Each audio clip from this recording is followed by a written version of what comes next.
சிகாமணி, இந்த மலை, இந்த எஸ்டேட், இந்த சரௌண்டிங், இந்த அட்மாஸ்பியர் இதெல்லாம் உனக்கு பிடிச்சிருக்கா? ரொம்ப பிடிச்சிருக்கு சார். வாழ்க்கையில ஏகாந்தத்தை ரசிக்கிறவங்க, அமைதியை விரும்புறவங்க, நிம்மதியை தேடி அலையிறவங்க, அந்த மாதிரி ஆளுங்களுக்கெல்லாம் இந்த இடம் ரொம்ப பிடிக்கும். தெரியும் சார். உனக்கு இந்த இடம் ரொம்ப பிடிச்சிருக்கு. அதான் சொன்னேன் சார், ரொம்ப பிடிச்சிருக்கு சார். அப்போ நீ ஏகாந்தத்தை ரசிக்கிறியா, அமைதியை விரும்புறியா, இல்ல நிம்மதியை தேடி அலையிறியா? ஒரு கல்யாண மண்டப மேனேஜருக்கு 42 வயசு வரைக்கும் கல்யாணம் ஆகலைன்னா அது அபசகுணம். அதனால உன்னை வேலையை விட்டு நிறுத்துறதா முடிவு பண்ணிட்டேன். சார் கவலைப்படாதப்பா, அதுக்கு பதிலா இந்த எஸ்டேட்டுக்கு உன்னை மேனேஜரா போடுறேன். ரொம்ப தேங்க்ஸ் சார், ரொம்ப தேங்க்ஸ் சார். என்ன ரொம்ப தேங்க்ஸ்ங்கிற? கல்யாண மண்டபம்னா நல்ல நாள் கல்யாணங்கள்ல 500-600 பேர் வருவாங்க.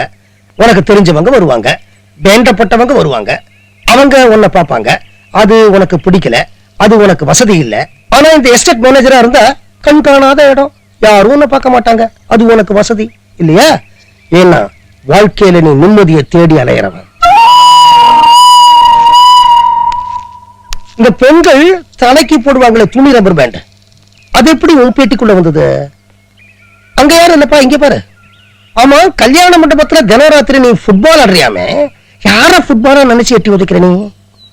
இங்க பாருப்பா, நேத்திக்கு ராத்திரி கூட இந்த மலவாசஸ்தலத்துக்கு வந்து 12 மணிக்கு தயிர் கடைஞ்சியாமே, யார தயிரா கடைஞ்ச? அந்த போட்டோஸ்லாம் எடு. இந்த போட்டோஸ்லாம் யாரு பாரு, எல்லாம் உன் போட்டோ தான். மென்டல் மாதிரி நீ பிஹேவ் பண்ணிருக்கிற. உனக்கு தெரியாம என் ஆளு போட்டோ எடுத்திருக்கிறான். என்னப்பா அதெல்லாம்?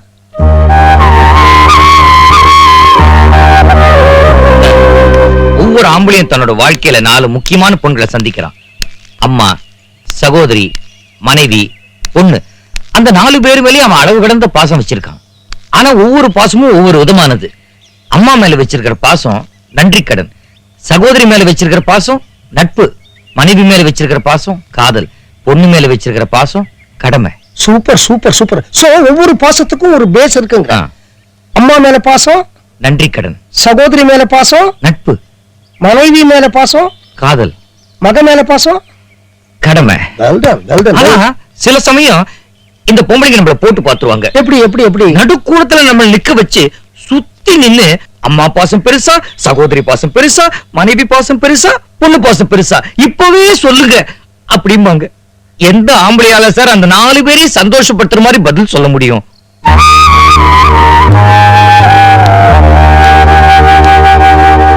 முதல்ல அம்மா. பெத்த அம்மாவை நடுத்தருலையோ அநாத ஆசிரமத்திலயோ விட்டுட்டு சந்தோஷமா இருக்கிற ஆயிரக்கணக்கான ஆம்பளைங்களை நீங்க காட்டலாம். ஆனா ஏழையா இருந்தாலும் பெத்த தாய்க்கு கூழோ கஞ்சியோ சாகர வரைக்கும் ஊத்திட்டு அவ செத்த பிறகு கொள்ளி வச்சுட்டு வருஷா வருஷம் திதியோ தவசமோ கொடுக்கிற கோடிக்கணக்கான ஆம்பளைங்களை என்னால காட்ட முடியும் சார்.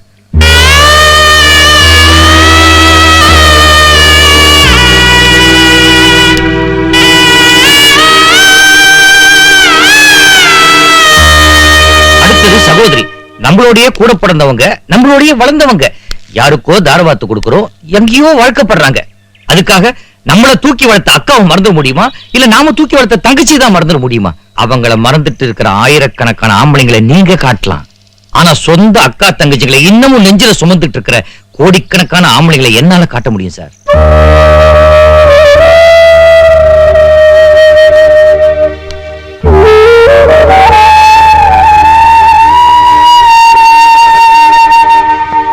அடுத்தது மனைவிக்கு வரேன். ஒரு நிமிஷம். என்ன சார் இது? அம்மாவையும் சகோதரியும் பத்தி சொல்லும் போது கேட்டுட்டு இருந்தீங்க, மனைவின்னு ஒரு நிமிஷம்ங்கிறீங்களே. அதுலப்பா, எப்போ நீ அம்மாவையும் சகோதரியும் அவ்வளவு தூரம் தூக்கி வச்சு பேசி ஆதங்கப்பட்டையோ, நீ மனசு ரணப்பட்டிருக்கங்கிறத நான் புரிஞ்சுக்கிட்டேன். அந்த ரணத்தை ஒரு மனைவியால மட்டும்தான் ஏற்படுத்தி இருக்க முடியும். அந்த மனைவியை பத்தி பேசும்போது நீ உன்னை ஞாபகத்துல வச்சுக்கிடுங்கிறதுக்காகத்தான் ஒரு நிமிஷம் சொன்னேன். எதை ஞாபகம் வச்சுக்கணும்? 20-22 வருஷம் தூக்கி வளர்த்த அப்பா அம்மா, வாழ்ந்த வீடு, அக்கம் பக்கம், உற்றார உறவினர் அத்தனையும் விட்டுட்டு உன் வீட்டுக்கு வந்து மறுபிறவி எடுக்கிற அந்த தியாகத்தை நீ மறந்துடக்கூடாது. அப்படி பார்த்தா அதே 20-25 வருஷம் அவனை பெத்த அப்பா அம்மா உற்றார் உறவினர் சுற்றம் அவங்களுக்கு மத்தியில அவளுக்கு ஒரு அங்கீகாரம் வாங்கி கொடுக்கணும்னு தினம் தினம் செத்து பொழைக்கிறானே அந்த ஆம்பளை, அவனுடைய தியாகத்தை நீங்க மறந்துடக்கூடாது சார். சிகாமணி, பொண்டாட்டிக்கு அங்கீகாரம் கிடைக்க பல ஆம்பளைங்க போராடுறாங்க, நான் இல்லைங்கள. ஆனா பொண்டாட்டியினுடைய உணர்வுகளையே மதிக்காத ஆம்பளைங்க இல்ல நீ சொல்றியா? இருக்காங்க சார். மனைவி சொல்ல மந்திரம் அப்படின்னு நினைச்சு அப்பா அம்மா அண்ணன் தம்பி அக்கா தங்க எல்லாரையும் மறந்துட்டு எங்கேயோ வர ஆம்பளைங்க இல்ல நீ சொல்றியா? இருக்காங்க சார்.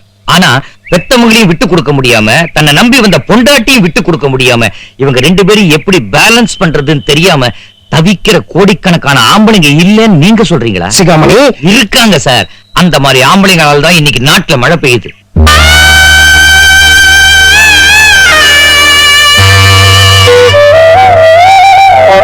சார், ஒவ்வொரு குடும்பத்திலயும் ஆளுங்கட்சி இருக்கு, எதிர்கட்சி இருக்கு. யார் யார கவுப்பாங்கன்னு யாராலையும் சொல்ல முடியாது. யாரும் யாரோடையும் ஒத்து போக மாட்டாங்க. காரணம் ஈகோ, பொசசிவ்னஸ். சிகாமணி, இந்த விரல தாய் நினைச்சுக்க. இது சகோதரி, இது மனைவி, இது மகள். இவங்க 4 பேரையும் தனித்தனியா விட்டா சில ஆட்டங்கள் இருக்கலாம். ஆனா ஆம்பளைங்கிற இந்த கட்ட விரல் இவங்க 4 பேரையும் அன்பால இப்படி பிடிச்சு வைக்கணும்பா. கட்டவர்கள் ஒடிஞ்சிரும் சார். முடியாது. முடியாது சார். நீ பொம்பளைகளோட ஒரு சைடை தான் பார்த்திருக்க. அவங்களுக்கு எல்லா சைடும் ஒரே மாதிரி தான். You are wrong. I am right.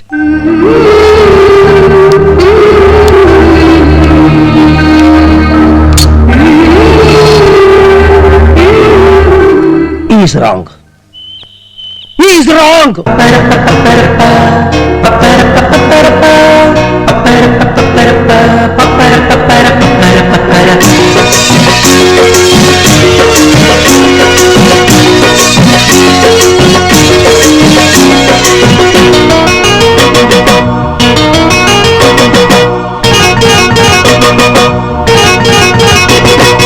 ஆம்பளைக்கு தண்டனையே திருமணம்தான், அந்த தண்டனையோ ஒரு விதத்தில் தனி சுகம்தான். ஆம்பளைக்கு தண்டனையே திருமணம்தான், அந்த தண்டனையோ ஒரு விதத்தில் தனி சுகம்தான். குடும்ப கைதி விடுதலையே அடைவதில்லை, அந்த குடும்ப சிறை இல்லை எனில் வம்சமில்லை. குடும்ப கைதி விடுதலையே அடைவதில்லை, அந்த குடும்ப சிறை இல்லை எனில் வம்சமில்லை. ஆம்பளைக்கு தண்டனையே திருமணம்தான், அந்த தண்டனையோ ஒரு விதத்தில் தனி சுகம்தான்.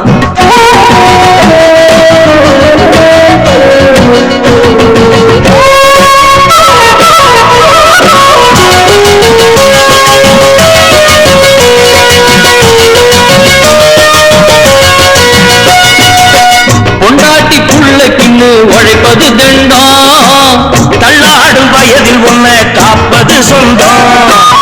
செத்து செத்து பொழைப்பதுதான் குடும்ப பந்தமே, வெட்ட வெட்ட தழைக்கும் கொடி தொப்புள் பந்தமே. இடியாப்ப சிக்கல் இது எப்பவுமே தீராது, குடியாட்டம் நீ இருந்தா கோயம்புத்தூர் மாறாது. பாடடா பம்பு எதுக்கு, உங்க தத்துவம் போதும் விட்டுடுங்க. ஆம்பளைக்கு வெகுமதியே திருமணம்தான், அவ வெகுமதியா தலைவலியா எனக்கு இல்ல சார் தெரியும். ஆம்பளுக்கு தண்டனையே திருமணம்தான், அந்த தண்டனையும் ஒரு விதத்தில் தனி சுகம்தான்.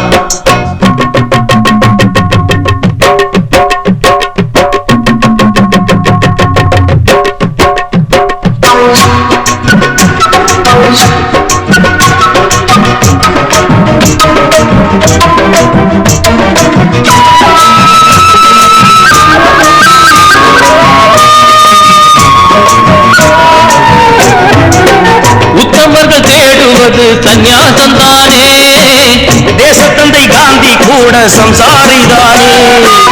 வம்பு பண்ணு உங்க பேச்சு வரட்டு வாதமே, தம்பி நான் சொல்வதெல்லாம் வாழ்க்கை வேதமே. ஆழமுள்ள கடல் இது மூழ்கத்தான் வேணுமா, மூழ்காம கரையில் நின்னா முத்துதான் கிடைக்குமா. நாய்வால் அத நிமித்த நீங்க நடக்கும் பாடம் போதுங்க. ஆம்பளைக்கு லாட்டரி பிரைஸ் திருமணம்தான். லாட்டரி பிரைஸா? அவளால நான் லாட்டரி அடிக்கிறேன் சார். ஆம்பளைக்கு தண்டனையே திருமணம்தான், அந்த தண்டனையும் ஒரு விதத்தில் தனி சுகம்தான். குடும்ப கைதி விடுதலையே அடைவதில்லை, அந்த குடும்ப சிறை இல்லை எனில் வம்சமில்லை. குடும்ப கைதி விடுதலையே அடைவதில்லை, அந்த குடும்ப சிறை இல்லை எனில் வம்சமில்லை. ஆம்பளுக்கு தண்டனையே திருமணம்தான், அந்த தண்டனையும் ஒரு விதத்தில் தனி சுகந்தாங்கண்ணா. சிகாமணி, இந்த உலகத்துல ஆண்கள் 4 வகை.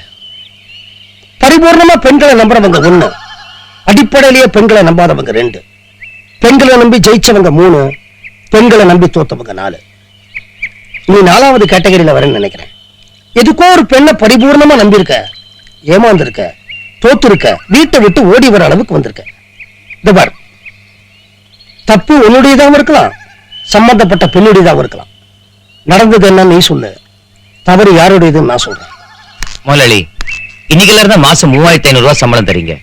அந்த பணத்துக்காக என் குடும்பத்துல இருக்கிறவங்களோட குறையெல்லாம் நான் உங்ககிட்ட கூறு போட்டு வியாபாரம் பண்ண முடியுமா? இது வரைக்கும் அக்கம் பக்கத்துல தன்னோட மகனை பத்தி புலம்புற தாயை பார்த்திருப்பீங்க, சகோதரனை பத்தி புலம்புற சகோதரியை பார்த்திருப்பீங்க, முன்பின் தெரியாதவங்க கிட்ட கூட தன்னோட புருஷனை பத்தி புலம்புற மனைவியை பார்த்திருப்பீங்க. ஆனா தன்னோட குடும்பத்தை பத்தி வெளியில புலம்புற ஆம்பளையை பார்த்திருக்கீங்களா? அட்லீஸ்ட் கேள்வியாவது பட்டிருப்பீங்களா? புலம்ப மாட்டாங்க சார். நான் ஆம்பளை. உயிருக்குயிரா பழகிற ஃப்ரெண்டு கிட்ட கூட குடும்ப ரகசியத்தை சொல்லாதவன் தான் சார் ஆம்பளை. நான் சொல்ல வேண்டியதெல்லாம் சொல்லிட்டேன். இனிமே சொல்ல வேண்டியது நீங்க தான். நான் வேலையில இருக்கேனா இல்லையான்னு. சிகாமணி, யார பார்த்து என்ன வார்த்தை பேசுறேன்? இவர்கிட்ட நான் பல வருஷமா வேலை செய்யறேன். அடுத்தவன் கஷ்டத்துக்கு காது கொடுக்கிறது, முடிஞ்சா கை கொடுக்கிறது, முடியிற வரைக்கும் தூக்கி விடுறது. இதை தவிர எங்க முதலாளிக்கு எதுவுமே தெரியாது. அப்பேற்பட்ட மனுஷங்கிட்ட நீ இப்படியா பேசுறது? அடுத்த வார்த்தை பேசுறதுக்கு முன்னால இங்க இருந்து போயிடு. வடிவேலு, பல வருஷமா வேலை பார்க்கறேன்னு சொல்றியே, உடல் ஊனமே இல்லாத உன்னோட முதலாளி இந்த சக்கர நாற்காலிய எதுக்காக வச்சிட்டு இருக்காரு உனக்கு தெரியுமா? இவருக்கு தெரிஞ்சு யாருக்குமே உடல் ஊனம் இல்லாத போது யாருக்காக இந்த சக்கர நாற்காலி உங்ககிட்டயாவது சொன்னாரா?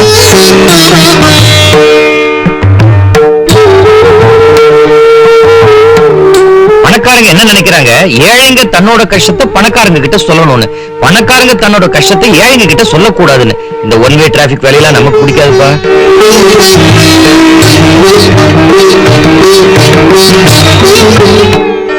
பணக்காரங்க குடும்ப ரகசியம் ரகசியமா இருக்கணும், ஏழைங்க குடும்ப ரகசியம் மட்டும் அம்பலம் ஏறணுமா? என்னப்பா நியாயம்?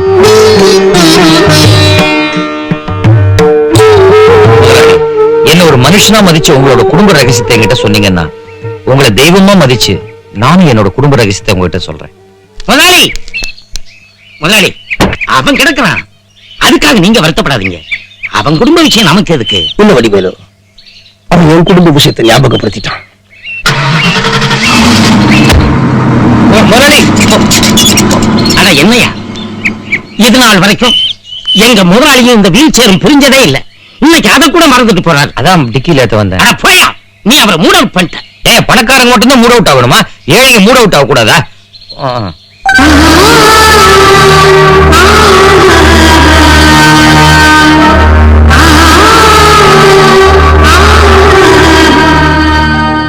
முதலாளி, முதலாளி, முதலாளி, நீங்க காலையில இருந்து எதுவுமே சாப்பிடல. முதலாளி,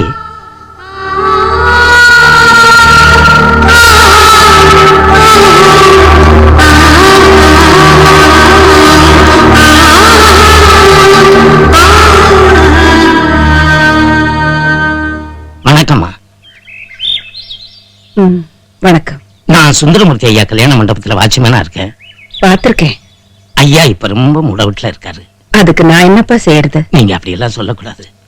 வந்து முன்னெல்லாம் ஐயாவை பார்க்க அடிக்கடி வருவீங்களாம். அது ஒரு 8-10 வருஷம் இருக்கும். அப்படி நீங்க வந்துட்டு போகும்போதெல்லாம் ஐயா ரொம்ப சந்தோஷமா இருப்பாராம், எல்லாத்தையும் கலகலன்னு பேசுவாராம். இப்போ கொஞ்ச நாளா நீங்க வர்றதே இல்லை. உங்க ஐயா மனசு உருக்க முடியாத இரும்பு. ஆனா சில சமயம் உருகி விழுகிற பனிக்கட்டிமா. அவர் இப்படி மூட விட்டாகி நான் பார்த்ததே இல்லை. கிட்ட நெருங்கவே பயமா இருக்கு. யாருக்கிட்ட என்ன சொல்றதுன்னே புரியல. ஏன்னா அவருக்கு உறவுக்காரங்கன்னு யாருமே கிடையாது. அதனாலதான் உங்களை பார்த்து விஷயத்த சொல்லிட்டு போலாம்னு வந்தேன். அவர் எதனால இப்படி ஆனாரு? புதுசா கல்யாண மண்டபத்துல மேனேஜரா ஒருத்தர் வேலைக்கு சேர்ந்தாருங்க. அவருக்கும் எங்க ஐயாவுக்கும் ஒரு சின்ன வாக்குவாதம்.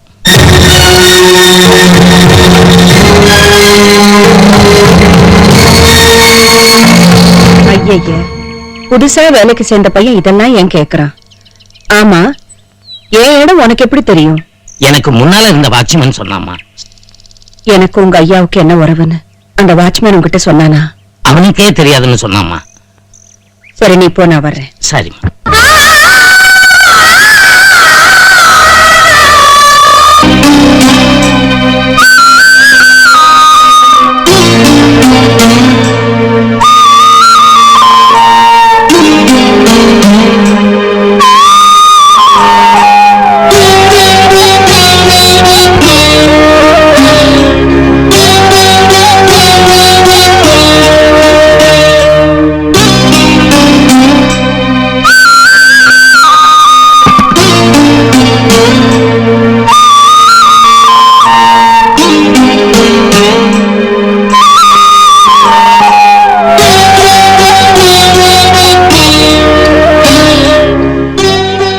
பல வருஷங்களுக்கு அப்புறம் இந்த பட்டு புடவை தாலி இதெல்லாம் எடுத்துட்டு வந்திருக்கீங்களே, உங்களுக்கு இன்னும் நம்பிக்கை இருக்கா?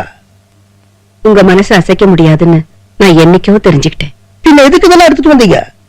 நீங்க மனசு சங்கடப்பட்டிருக்கிறதா வடிவேலு வந்து சொன்னா, உங்க மனசை மறுபடியும் மாத்துறதுக்காகத்தான் இதையெல்லாம் எடுத்துக்கிட்டு வந்தேன். அதான் இப்ப சிரிச்சிட்டீங்களே, அதுவே போதும்.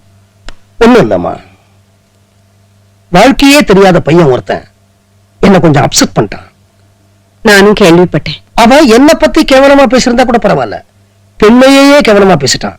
அதான் நான் கொஞ்சம் டென்ஷன் ஆயிட்டேன். அவன் பார்த்த பெண்கள் அப்படிப்பட்டவங்களா இருக்கலாம். நீங்க கவலை விடுங்க, நான் போய் அவங்கிட்ட பேசுறேன். ஏங்க யாருங்க நீங்க? நேரம் மாடிக்கு வந்துட்டீங்க. எதுவா இருந்தாலும் ரிசப்ஷன்ல போய் உட்காருங்க. என்னம்மா அப்படி பாக்குறீங்க? ஏதாவது ஆசிரமத்துல இருந்து வரீங்களா? பார்வையே சரியில்லையே. அது இருக்கட்டும், என்ன பண்ணிட்டு இருக்காங்க?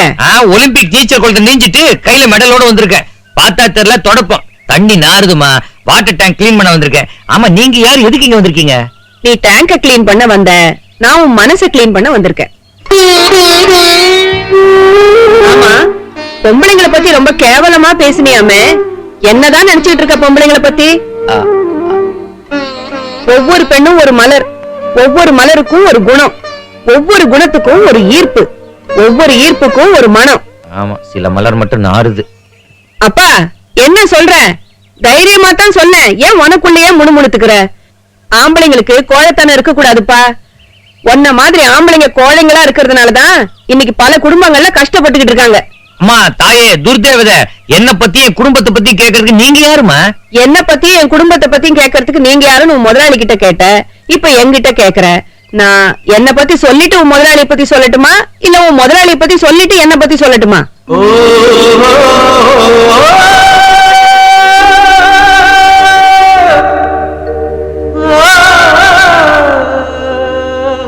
உங்க முதலாளி இருக்காரே, அவர் ஒரு சாதாரண ஏழை குடும்பத்துல பிறந்தவர் தான்.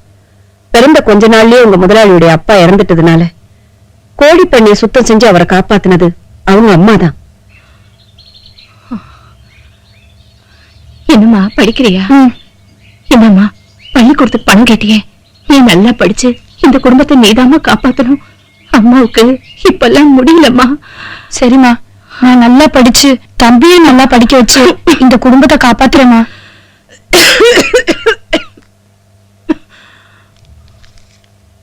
உங்க முதலாளியுடைய அம்மாவால அந்த கோழி பண்ணை பெருக்க முடிஞ்சது. ஆனா பொருளாதாரத்தை பெருக்க முடியல. தன்னை இந்த உலகத்துல இருந்து கழிச்சுக்க முடிஞ்சது. ஆனா தான் பட்ட கடனை கழிக்க முடியல. அவளால சாவ வகுத்துக்க முடிஞ்சது. ஆனா வாழ்வை வகுக்க முடியல.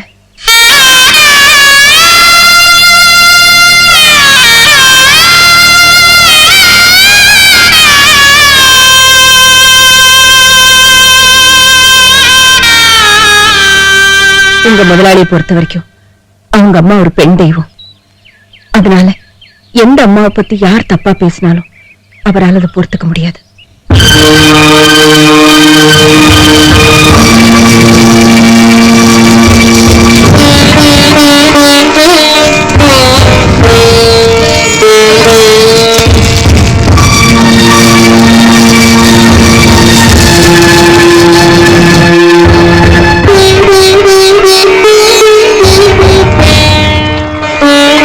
நல்லா படிக்க வைக்கிறேன், பிற்காலத்துல நீ என்னவா வருவ? ரிக்ஷா ஓட்டுறானா? ஐயோ, ஏழைங்களோட கனவு ரிக்ஷா ஓட்டுறது, பால் போடுறது, பேப்பர் விக்கிறது, இவ்வளவுதானா? பெருசா ஏதாவது சொல்லு பாக்கலாம். கூர்க்கா. ஐயோ ஐயோ, டாக்டரா வரணும், ஜட்ஜா வரணும், இன்ஸ்பெக்டரா வரணும், வக்கீலா வரணும். உங்க முதலாளியோட அக்கா தான் அவரை படிக்க வச்சாங்க. ஆனா படிச்சா மட்டும் போதுமா? முன்னுக்கு வந்துட முடியுமா? அதுக்கும் அவங்க அக்கா மூலமாவே ஒரு வழி வந்தது. அதுல சோகமும் இருந்தது சுகமும் இருந்தது. ஒரு லாரி ஆக்சிடென்ட்ல அவங்க அக்கா இறந்தது சோகம். அதுல வந்த இன்சூரன்ஸ் பணம் சுகம். அந்த பணத்தை முதலா வச்சுதான் தான் படிச்ச படிப்பு அஸ்திவாரமா வச்சுதான் 5 வருஷத்துல உங்க முதலாளி கோடீஸ்வரன் ஆனார். அவரை பொறுத்த வரைக்கும் அவங்க அக்காவும் ஒரு பெண் தெய்வம் தான். அதனால எந்த அக்காவை பத்தி யார் தவறா பேசினாலும்